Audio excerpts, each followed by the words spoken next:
ሙስሊም ሴቶች የአላህ ቃል ብለው የሚያምኑት ቁርአንን ይጸየፉታል፣ ህጉንም በጭራሽ ተግባራዊ አያደርጉትም። ይህ የሆነበት ምክንያት ደግሞ ቁርአን ሴቶች ላይ በጣም ትልቅ በደል ስለሚፈጽም ነው። እስኪ ይህችን ቪዲዮ አንዴ ተመልክተናት እንመለስ። ባልሽ ሁለተኛ ሚስት እንዲያገባት ትፈቅጃለሽ? ከባድ ጥያቄ ነው የምታወጡት። እንዲያገባው እኔ አልፈልግም። መፍቀድ አለመፍቀድ ነው ሳይሆን አልፈቅድም ማለት እኔ አልፈቅድልም ጭራሽ። አውርታና ከኔ ጋር መለያየት ከፈለክ ነው በቃ ሌላ ሴት ለማግባት የምታስበው ነው።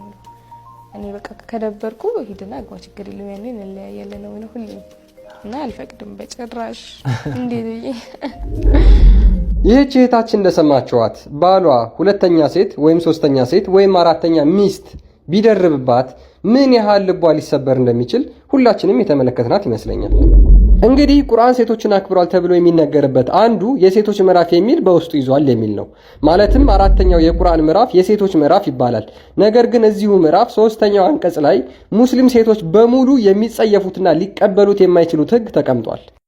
ማለትም ወንዶች 2 2 3 3 4 4 ማግባት እንደሚችሉ ህጉ በግልጽ ተቀምጧል። ይሁንና ይህን ህግ ሙስሊም ሴቶች በፍጹም አይቀበሉትም። አላህ ለወንዶችም ለሴቶችም ተስማሚ ነው ብሎ በሰጠው ህግ ሙስሊም እህቶቻችን በዚህ ልክ ልባቸውን የሚሰብርና በጭራሽ ጤነኛ ጭንቅላት ያላት አንዲት ሙስሊም ሴት ይህን ህግ በራሷ ላይ ተግባራዊ እንደማታደርገው ማረጋገጥ ይቻላል። ሙስሊም ሴት ሆይ የባልሽ ሁለተኛ፣ ሶስተኛ፣ አራተኛ ህጋዊ ቅምጥ መሆን ትፈልጊያለሽ?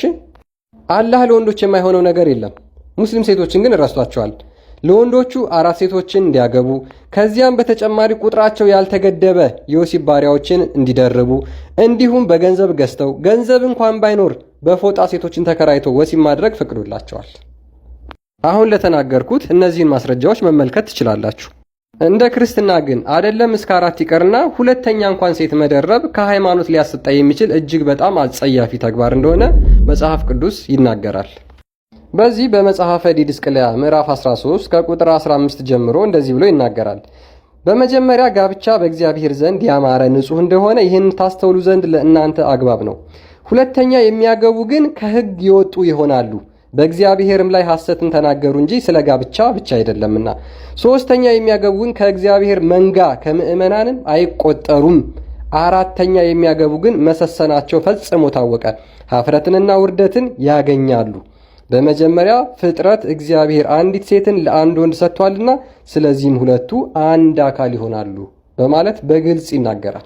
እዚህ ሙስሊም ሴቶች ሆይ አይምሯችሁ ፍጹም ሊቀበለው ከማይችለው ልባችሁ ከሚጸየፈው ለወንዶች የወሲብ ባሪያ ከመሆን ወጥታችሁ ወደ ክርስትና እውነትን ወደ ማወቅ እንድትመጡ በትህትና እጠይቃችኋለሁ።